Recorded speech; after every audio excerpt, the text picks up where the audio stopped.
오늘도 가정에서 예배드리는 여러분에게 주님이 함께 하셔서 여러분 예배를 받으시고 또 여러분을 한 사람 한 사람 위로해 주시기를 주의 이름으로 축원합니다. 사도행전 오늘 16장인데 16장은 2차 전도 여행을 아주 상세히 다루고 있습니다. 지금 여기서 이방 세계로 기독교가 솟구치면서 뿜어져 나가는 어떤 에너지를 우리가 16장에서 느낄 수가 있어요. 바울의 활약으로 복음은 소아시아를 떠나서 또 지중해를 건너 유럽까지 진출하게 됩니다. 옛날 스테반의 핍박으로 복음이 사방 퍼졌고 또 유대 땅을 넘어설 수가 있었고 거기에다 이제 예루살렘 공회를 통해서 복음은 날개를 달았어요. 그래서 이제는 거침없이 이방으로 나갈 수 있는 힘을 얻어서 이제는 소아시아를 넘어서 유럽 땅으로 진출할 수 있는 아주 강력한 힘을 얻게 된 것입니다. 유대주의와의 대결에서 기독교가 승리해서 민족주의를 벗어버리고 또 세계적인 종교로 발돋움할 수 있게 된 것입니다. 우리가 자세한 내용을 한번 살펴보겠습니다. 우리 지난 시간에 바울이 1차 세계 여행을 전도 여행을 갔다 온 후에 예루살렘 공회를 참석하고 안디옥 교회에 가서 복음을 전하고 또 한 2년 정도 이렇게 안식을 취했습니다. 충분한 휴식을 취하고 나서 이제 바울은 바나바에게 우리가 전에 1차 전도 여행 간 곳을 한번 돌아보자 그렇게 제안을 했습니다. 근데 그 두 사람이 마가를 어떻게 데려갈 것인가 말 것인가를 놓고 아주 깊은 갈등을 겪게 됐어요. 바나바는 1차 선교 여행 때 돌아간 마가가 자기 조카이기도 하지만은 그에게 다시 한번 기회를 주는 게 좋다고 생각을 해서 데려갈 것을 권했고 바울은 안 된다. 그렇게 중요한 순간에 그 격전지를 떠난 그런 사람을 또다시 데려간다는 것은 안 된다. 그가 좀 더 성숙할 때까지 기다리자 이런 마음으로 허락을 안 했어요. 그래서 사도행전 15장 39절 보면 서로 심히 다투어서 피차 갈라섰다고 말을 합니다.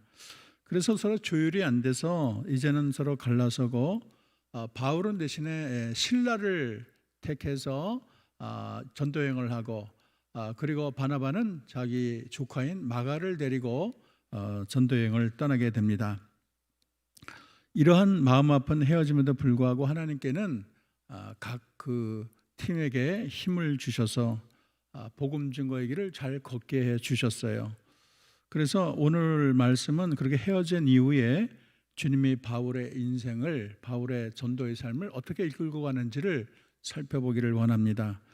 바울과 결발한 바나바가 1차 전도여행 때 첫 번째로 간 곳이 구브로거든요. 바나바가 이제 구브로 쪽으로 갔기 때문에 사도 바울은 그 반대 방향으로 갔어요. 그래서 거꾸로 가서 동쪽에서 서쪽으로 올라가는 거죠. 그래서 1차 전도 때와는 반대로 이제 가게 됩니다. 그래서 제일 마지막 방문했던 더베를 가게 되고 그 다음에 루스드라를 가게 되는 겁니다. 역순으로 가게 되는 거죠. 근데 이 루스드라가 어떤 곳인가요? 여러분 알다시피 루스드라에 가서 태어날 때부터 다리를 못 쓰던 장애인을 고쳤잖아요. 그랬더니 이 사건을 보고 바울과 바나바를 신이라고 했죠. 그러나 이제 바울과 바나바는 아주 극구 말렸습니다. 우리가 신이 아니라고 아주 펄펄 뛰면서 말렸습니다. 그런데 얼마 지나지 않아 이제 비시디아 안디옥과 이고니에서 내려온 유대인들이 있죠. 이들은 아주 결사적으로 목숨을 걸고 이 사도 바울을 공격하고 하여간 죽이려고 작정했던 자들이에요. 이분들이 모함을 해가지고 루스드라 사람이 그 기적을 봤음에도 불구하고 돌을 던져서 결국에는 피투성이가 되고 의식을 잃게 됐어요. 사람들은 다 죽은 줄 알고 떠났어요. 그렇게 성 밖에 버렸는데 이 바울이 그 모든 것을 툭툭 털고 일어나게 된 거지요. 그래서 이 죽음의 상태에서 하나님의 기적을 맛보고 죽다 살다 난 곳이 바로 루스드라예요. 그런데 거기에 가서 복음을 전한다니까 참 대단합니다.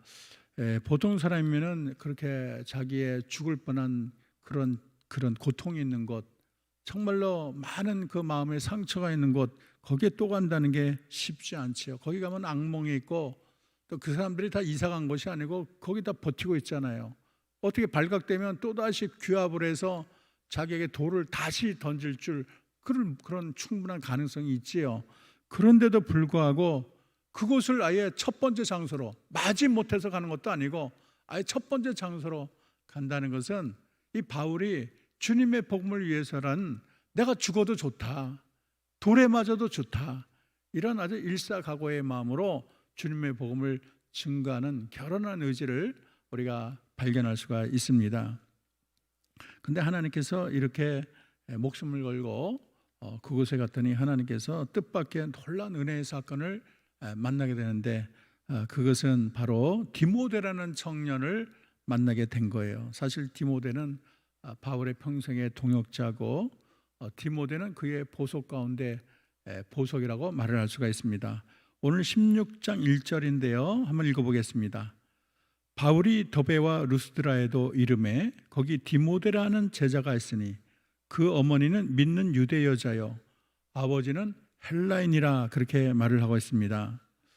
그래서 하나님은 바울에게 디모데를 아주 특별히 붙여줬어요.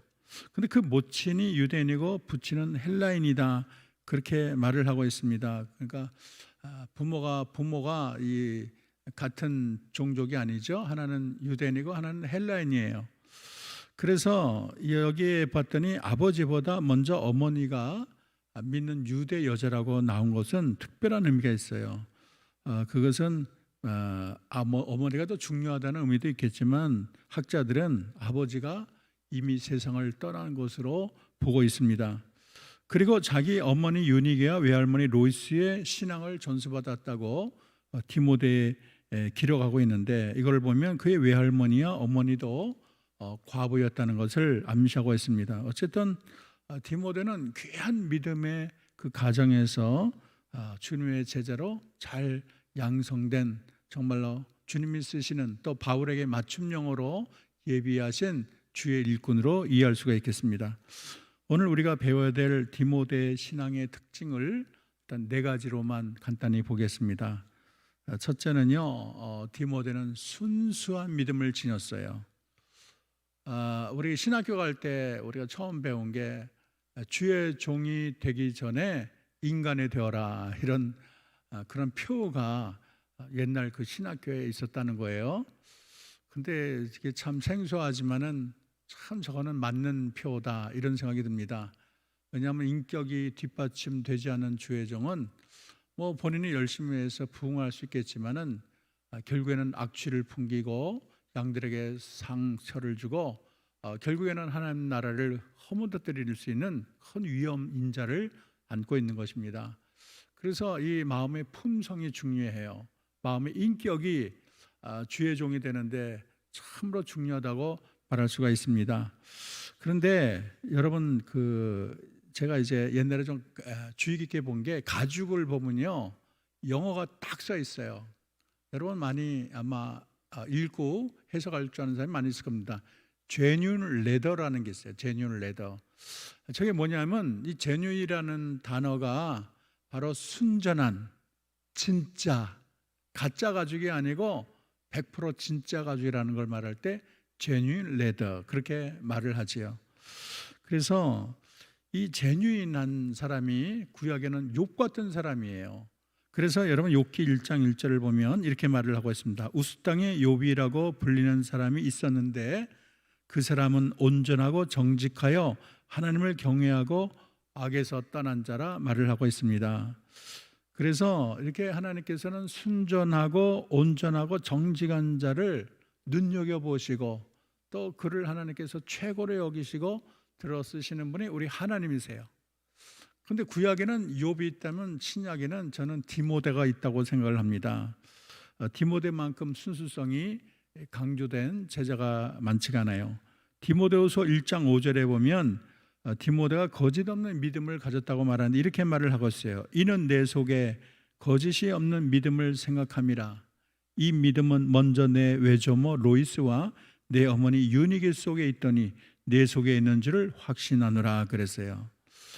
사도 바울이 1차 선교 여행 때 아마 루스드라에서 디모데의 가족들을 전도한 것으로 이해할 수 있겠습니다. 그래서 어머니 유니게도 복음을 전하고 또 외할머니 로이스도 복음을 같이 전했어요. 근데 그들이 얼마나 순수하게 이 복음을 믿는지, 마음이 얼마나 참 순진한지 척 보면 우리가 알 수 있잖아요. 좀 생활해 보면 야, 이거는 정말로 순수하다, 진실하다 이런 거 느낄 때가 있잖아요.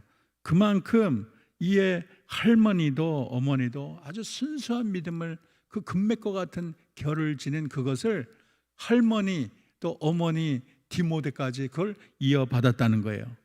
그래서 사도 바울은 이 디모데의 거짓 없는 믿음의 뿌리가 할머니 로이스게 있고 그다음에 어머니 유니게 있고, 그와 똑같은 아주 정금과 같은 그런 믿음이 디모데가 있다고도 그렇게 말을 하는 것입니다. 사실 이 순수함은 여러분 거기에 보면은 2절에 보면 디모데는 루스드라와 이고니에 있는 형제들에게 칭찬을 받는 자니, 칭찬받는 걸 보면 알 수가 있어요. 마음이 순수하니까 사람들이 막 칭찬을 해. 그리고 50km 떨어진 이고니온도 굉장히 먼 곳인데도 디모데는 최고야, 디모데는 훌륭해, 그렇게 착한 사람이 없어, 칭찬을 받아요. 그것은 그가 정말로 순전한 인격의 소유자라는 것을 말해주고 있습니다. 두 번째는 변함없는 제자라는 거예요. 디모데는 제자인데 우리말로 디모데라는 제자가 있으니 그렇게 말을 하고 있잖아요. 그러니까 처음부터 이 디모데를 제자라고 했어요. 여러분 1절에 바울이 더베와 루스드라에 이를 때 거기 디모데라는 제자가 있으니 그러잖아요. 근데 이 있으니라는 단어가 헬라어 동사로 미완료형이에요. 그것은 미완료형은 계속 반복되는 것을 의미하고 있습니다. 그러니까 디모데가 언제는 제자로 살다가 언제는 주님을 버리고 이것이 아니고 항상 변함없이 제자의 삶을 계속 유지한 것을 말해주고 있습니다. 1년이 지난 후에도 디모데를 만났는데 여전히 변함없는 신실한 믿음을 지닌 주님의 진실한 제자라는 것을 말해주고 있어요. 루스드라에서 이 바울이 디모데를 동역자로 선택할 때 학자들은 보통 18살로 보고 있습니다. 그러니까 지금 보면 고등학교 졸업이나 대학교 졸업할 그런 연배겠지요. 나이가 많은 건 아닌데 참 그 나이에 벌써 제자라는 호칭을 달았어요. 얼마나 훌륭하면 아직도 이 어린데 제자라는 말을 쓰겠습니까? 저는 그 루스드라에서 바울이 복음을 전할 때 돌에 맞잖아요. 돌에 맞으면서 다 죽으면서도 또 일어나서 더베에 가서 또 복음을 증거하잖아요. 저는 루스드라에서 이것이 아마 전설이 됐을 거예요. 그래서 디모데도 이런 사실을 훤히 알고 있고 목숨을 거는 신앙, 목숨을 내 던지는 진실한 사랑을, 그런 진실한 충성된 마음을 배우고 그런 마음을 자기 마음에 소유한 자라고 저는 생각을 합니다. 그리고 디모데에게 칭찬할 점이 하나 있는데 세 번째는 평생 아들과 같은 동역자라는 거예요. 디모데는 바울의 평생 동역자였고 영적인 아들이라고 말을 할 수가 있습니다. 이 만남 이후로 사도 바울이 죽을 때까지 한 번도 이 바울의 곁을 떠난 적이 없어요. 바울은 신약 27권에서 혼자 13권을 썼는데 그것이 다 이제 서신으로 편지 형태로 쓴 거예요. 근데 이 13통의 편지 가운데 디모데 전서, 디모데 후서 이 두 통의 편지를 디모데에게, 그가 에베소 교회 담임을 할 때 디모데에게 보낸 편지가 되는 것입니다. 그리고 네 통은 디모데와 함께 글을 썼고 나와 디모데는, 그리고 나머지 편지에도 곳곳마다 디모데를 언급하고 있어요.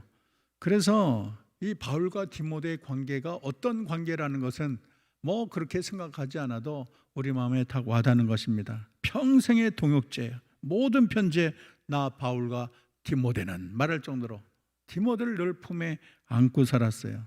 그래서 디모데는 영적인 아들이에요. 사실 이 바울에게는 여러 명의 동역자가 있었지만은 아들이라고 부른 자는 그렇게 디모데밖에 없어요. 또 디도라는 사람이 하나 더 있는데 디모데, 디도, 이 두 사람을 여러분이 주의해서 보면 되겠습니다. 마지막으로 모든 곳에 적응하는 전천후 신앙이라고 말을 할 수가 있습니다. 우리가 왜 하나님이 이렇게 디모데를 중요히 할까? 이제 표면적으로 봐도 디모데는 두 세계의 접촉점이에요. 이방 세계 복음을 전하는데도 디모데는 아버지가 헬라인이기 때문에 헬라 말도 잘하고 이방 세계에 빠삭히 잘 알아요.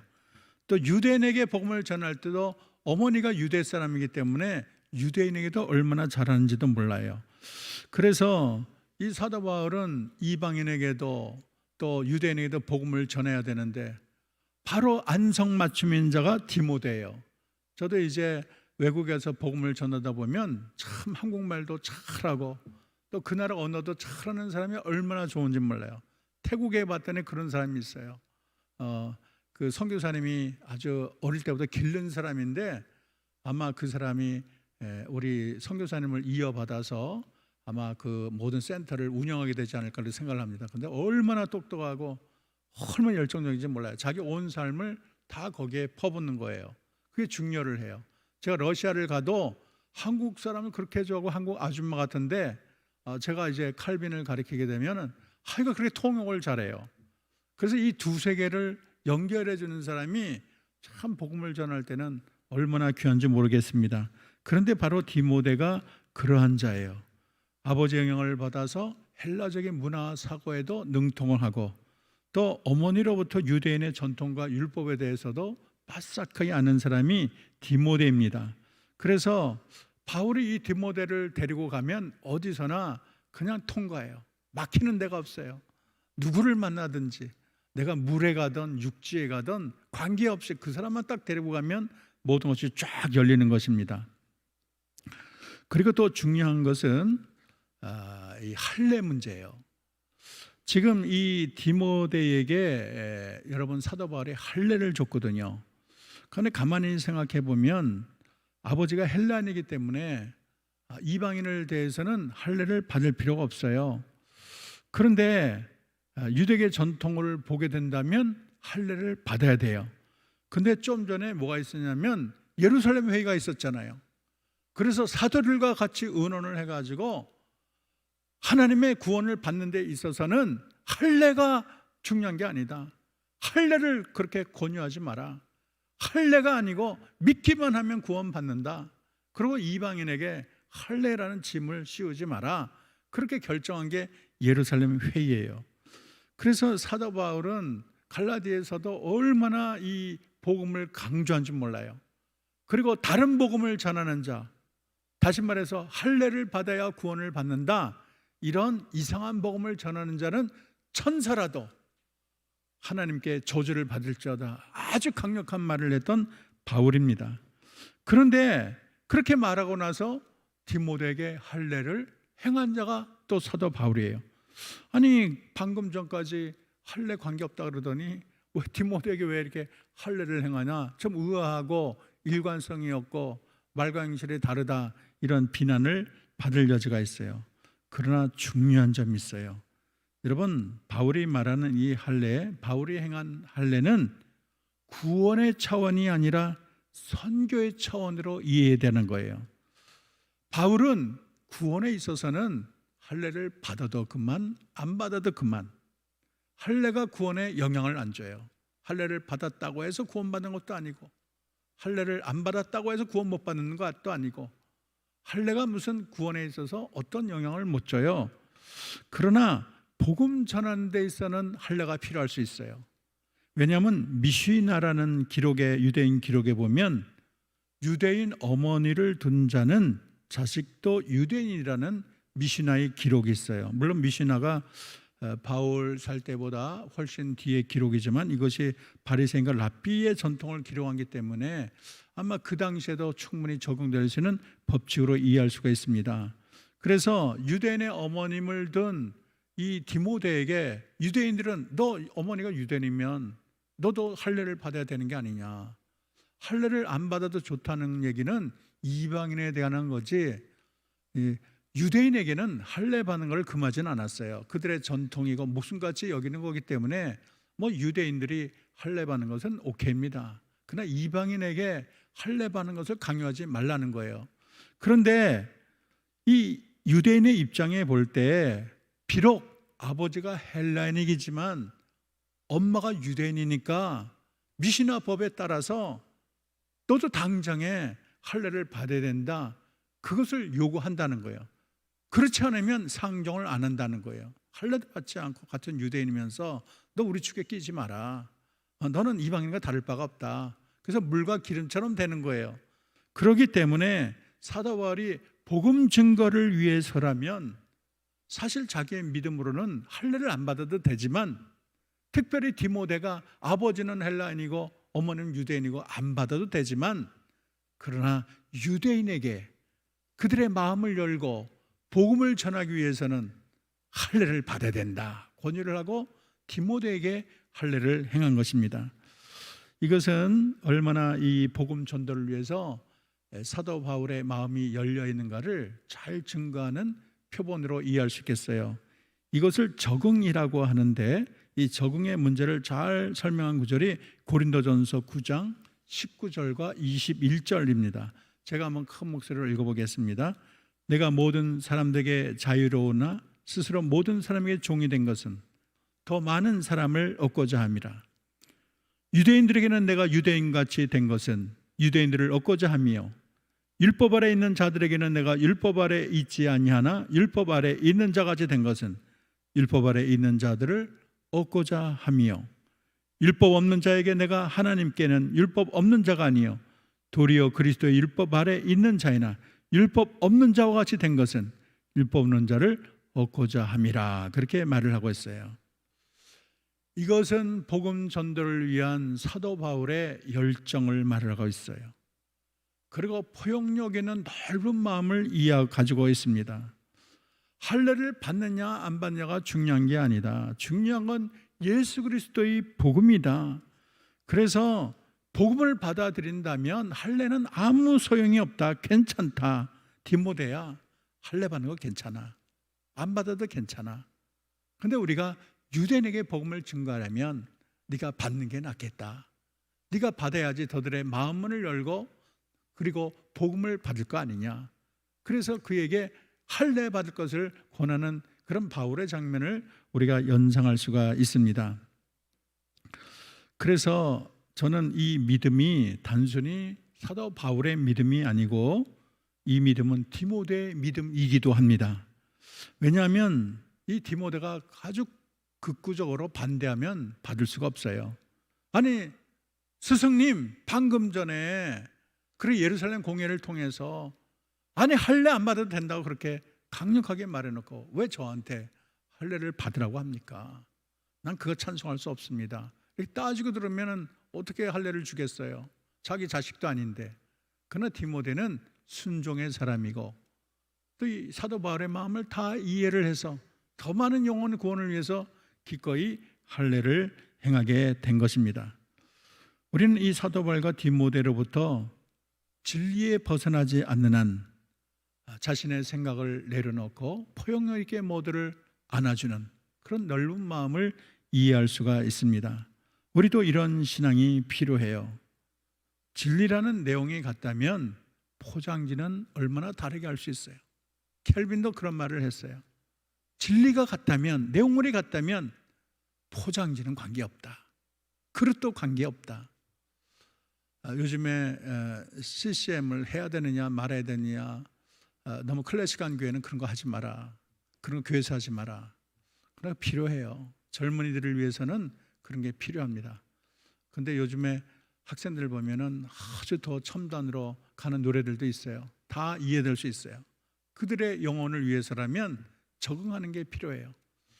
그래서 어른에게는 어른에 맞게, 어린이에는 어린에게 맞게, 우리가 무식한 사람은 무식한 사람에게 맞게, 또 유식한 사람은 유식한 사람에 맞게 복음을 증거할 필요가 있어요. 어떤 상황이든지 우리가 전천후 신앙으로 그들의 모습에 갖게 눈높이 선생님으로 다가가는 그런 자세가 필요합니다. 조금만 달라도 갈라서고 너와 나는 영이 다르다, 참 문제예요. 옛날 종교개혁 때 세례 문제를 가지고 개혁 진영이 분열을 했어요. 그 예수님의 피가, 예수님의 성찬에 그리스도가 있느냐 없느냐 이런 문제를 가지고 그렇게 따지다가 너와 나는 영이 다르다 그러고 헤어지고 말았어요. 참 그게 그렇게 결정적인 게 아닌데 그럴 수가 있을까? 어떤 교파는 악기를 사용하느냐 마느냐 교파가 갈라져요. 그래서 중요한 문제가 아니고 사소한 문제 때문에 교회가 갈라지는 것을 많이 봅니다. 우리는 보다 진리에 초점을 맞추고 그런 형식보다는 진리가 전해질 수 있다면, 복음이 잘 증거될 수 있다면 내가 때로는 좀 무식하게 보일 수도 있고 어리숙하게 보일 수도 있고 또 내가 점잖지 않을 수도 있고 눈높이 선생으로 다가가는 그런 열정과 융통성이 필요하다고 생각을 합니다. 이제 바울은 디모데를 동역자로 부른 후 여러 성을 갑니다. 4절 5절을 보겠습니다. 여러 성으로 다녀갈 때 예루살렘에 있는 사도와 장로들이 작정한 규례를 그들에게 주어 지키게 하니 이에 여러 교회가 믿음이 더 굳건해지고 수가 날마다 늘어가니 그렇게 말을 하고 있습니다. 바울 일행이 둘이었는데 이제 셋으로 바뀌었어요. 바울과 실라였는데 디모데까지 합류를 했습니다. 그래서 여러 성이라고 한 것은 더베나 루스드라나 이고니온, 그래서 서쪽에 있는 소아시아 많은 도시를 포함하고 있습니다. 그리고 여러 성을 다니면서 예루살렘에 있는 사도들과 장로들이 작정한 규례를 지키라고 했는데 이것은 우리가 앞선 15장 예루살렘 공의에서 결정한 내용을 의미하고 있습니다. 그랬더니 얼마나 놀라운 결과가 있을까요? 이렇게 말을 하고 있습니다. 5절에 이에 여러 교회가 믿음이 더 굳건해지고 수가 날마다 늘어가니라 말을 하고 있어요. 교회가 굳건해지고 수가 늘어갔습니다. 교회가 부흥하게 됐어요. 이제 말을 맺습니다. 아무리 바울이 위대해도 혼자서는 큰 일을 할 수가 없어요. 복음 전도에는 동역자가 필요합니다. 우리가 복음을 전도를 갈 때 혼자 가지 않고 둘셋이 짝을 짓는데 다 의미가 있는 거예요. 우리가 무엇을 할 때 중보기도자를 모아서 하나가 되어서 큰 덩어리가 되는 게 다 의미가 있어요. 여러분, 그래서 우리가 참된 동역자가 되는 것이 중요한데 디모데는 정말로 참된 동역자였습니다. 그는 순전한 사역자였고 변함없는 제자였고 아들처럼 마음을 깊이 파고드는 신실한 주의 사역자였습니다. 이 디모데를 향한 바울의 마음은 하늘과 같아요. 눈에 넣어도 안 아픈 자식처럼 정말로 사랑했던 그런 제자입니다. 죽을 때까지 내 곁에 두고 싶었던 제자, 얼마나 훌륭합니까? 그리고 언제 어디서나 모든 상황에 적응할 수 있는 융통성이 있고 넓은 마음의 일꾼이라는 게 중요해요. 어떤 분은 너무 원리 원칙이라 융통성이 없어요. 조금만 다르면 부러져요. 그것도 문제가 아닙니까? 어떤 사람 너무 원칙이 없어요. 그것도 문제예요. 원칙도 있지만은 융통성도 필요합니다. 우리 모두 오늘을 사는 디모데가 되어서 온 세상을 다니시며 열심히 일하시는 주님의 마음에 기쁘게 하고 나의 사랑하는 나의 딸 주님이 그냥 너무 이뻐서 어쩔 줄 몰라 하시고 칭찬을 하고 우리 주님과 동고동락하며 주님의 기쁨과 자랑이 되는 주님의 제자가 되기를 주의 이름으로 축원합니다. 기도하겠습니다. 하나님, 주의 복음이 온 땅에 전파되는 시절 디모데는 바울의 가장 훌륭한 동역자였습니다. 디모데는 구약의 욥처럼 순전한 사역자였고 변함없는 제자의 길을 걸었습니다. 바울이 아들과 같이 귀히 여기는 동역자였고 디모데를 향한 바울의 사랑은 하늘과 같고 눈에 넣어도 안 아픈 제자였습니다. 죽을 때까지 평생을 함께하며 동고동락한 제자였습니다.